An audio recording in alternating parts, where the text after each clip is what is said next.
Shooting it raw? Yes. Shooting it raw. Oh, here we go. Okay. This is a proper photograph. Well, actually, it's a screen capture of a photograph. Yep. There are three people on the top left. There are three people on their bicycles, road bikes. It looks like it's fall because people it must be fall, like September, October, because the trees are kind of yellowing. Let's see. So there's what else? There's a guy standing with his digital camera making a photograph of like sort of shooting straight on with his photo or his camera, shooting straight on to these three cyclists who are kind of just chilling at an intersection. Right. And I'm going to... no, wait a second. This is a screenshot of what could be a video. Right. Okay, because there's a little bit of the icon. So what is this? All right. So I shot a video of him shooting video of these three cyclists. So nice. I'm a board member with a group called Bike Walk North Carolina. So we're a safety advocacy organization for what they call micro transportation. Now that is not a readily apparent word. That means non-motorized traffic or even e-bikes, those types of things, but not cars or motorcycles. And so we were approached by the filmmaker, the guy with the camera. His name is Andrew Buss. He and his brother own a company called Forward Films, and they make videos. They do a lot of commercial stuff. So for law firms, whatever businesses, they'll make videos for them that promote what those companies do.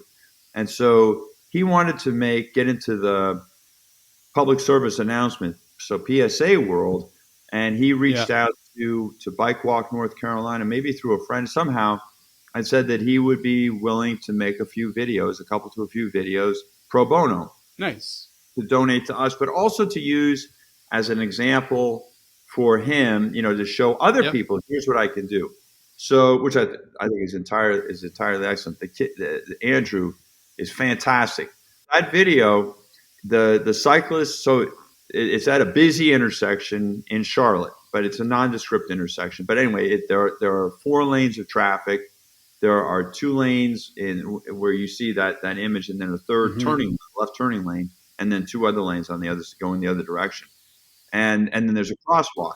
So the way that we set this up was people were going to come on the crosswalk, and then cars were going to line up at the red light. And then this was staged. We had a guy in a big pickup truck, so a Ford F-150 pickup truck, pull up just a little bit over the stop line, which normally happens. Happens all the time. But the cyclists show up, 3 cyclists show up, and they're a little bit behind the line. And so the pedestrians are crossing, but there's still one guy, and that happened to be me, and I'm on my phone, like you see people on the phone, oblivious to what's going on. But they're still, they're still pedestrians, and you can't run over them because they're doing that. So coming through, the light turns green, and the cyclists start to move, but the guy in the truck says, "Hey, watch out! There's someone else," and they stop and recognize it. So it just goes. It's 30 seconds maximum of action, but it makes the point that look, we're all in this together, and here's how we can help each other.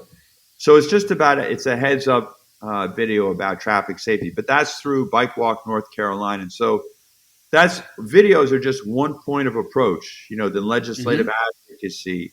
That's another thing that we do. We have a summit every year where we talk about transportation issues and try to get the word out about how we can improve transportation for all.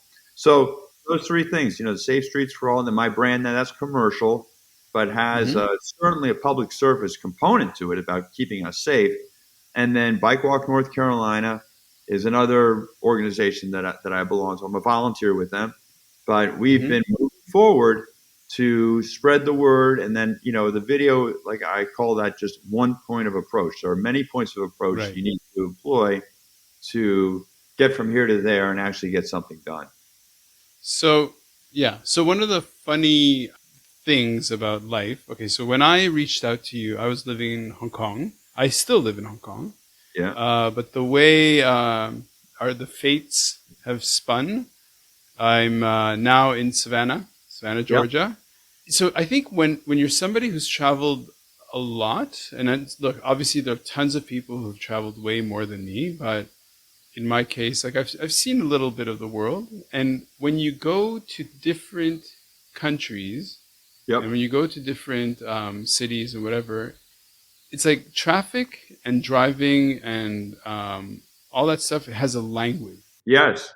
Each city has its own language, and you kind of have to learn the dialect of traffic in most places. So, for example, the dialect of the traffic language in Vancouver is full on super safe. Pedestrians rule the roads. Everybody's hyper aware of cyclists, all this stuff. You could say maybe that's like best in class, right? And then whereas when you live in Hong Kong, okay, so yeah, people drive on the opposite side of the road. Okay, that's we just need to get used to it. But in that culture or road language or dialect, cars have all priority. Like if you're a pedestrian, they're just like like you can come really close to being run over, and if you're a bike, it's super dangerous, right? Yeah. Similarly, if you've been to Saigon or Ho Chi Minh or I don't know, Bangkok or whatever, it's like, what is the gnarliest, craziest, most scariest place you've ever cycled?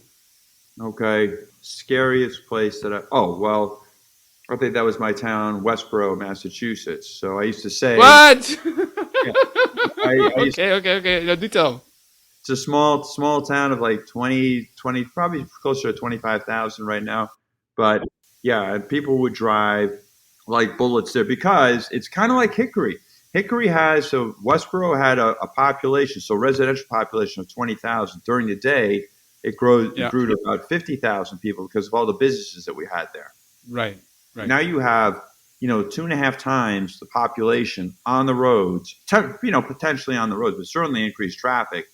And, it's careful what you build. They just might come, and they do. Yeah.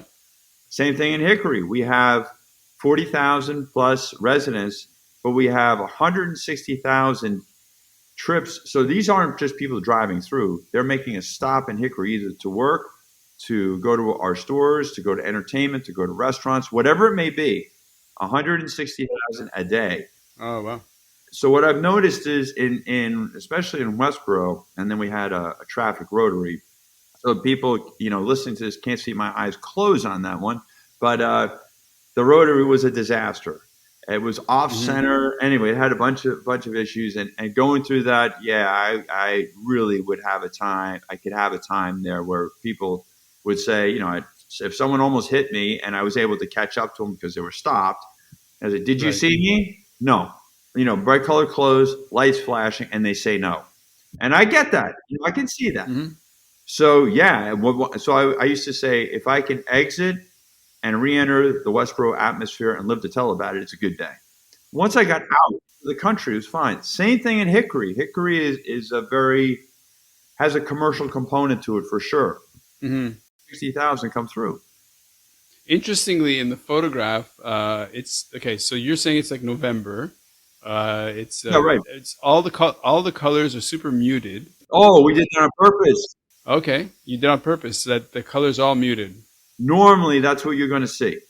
Right. So we didn't put them in bright colors. And actually, the director of Bike Walk North Carolina said, "Bruce, thanks very much for not bringing your stuff. This wasn't about promoting my stuff at all." I was in both videos, and the other video it had to do with how a car should pass cyclists. So cyclists are allowed to have the full lane, and the idea is in North Carolina to encourage that a passing car take the leftmost lane, whether it's in the same direction of traffic or whether it's going into opposing traffic. Make sure the lane is clear, going around. And so I just wore a bright orange jacket, but everything else was, street type stuff. I didn't wear bike, spandex shorts. But that, most of the people that you see on the road are going to be in those darker colors, actually blend right into the road. Yeah, that's what that picture was about. So in terms of the PSA is made, but then where is it shown? Because if it's not shown anywhere, it's like writing a book that nobody reads. So where was it shown? Well, we're still finalizing. So I just wrote the script for the voiceover this week. Yeah, we just shot it. We just shot it in. Wow. Okay. Maybe a month ago. Amazing. Yeah, Andrew has cut it into a rough form. I put together a script. I just got that out to our board or to our director and a couple of people on the board for their take on it. And then we'll put together a voiceover, add some music, and then we'll be done. And then the idea is, all right, now we got to get this out onto TV stations and get some talk about it and get people, bring it to people so they can put it out. Exactly.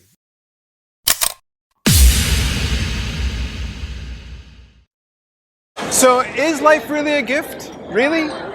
Can you make every second count? That's the whole point of the podcast. So if you like what you've seen and you're inspired, because that really is my mission, then please give it a like, subscribe, and share. Shooting it raw? Yes, shooting it raw.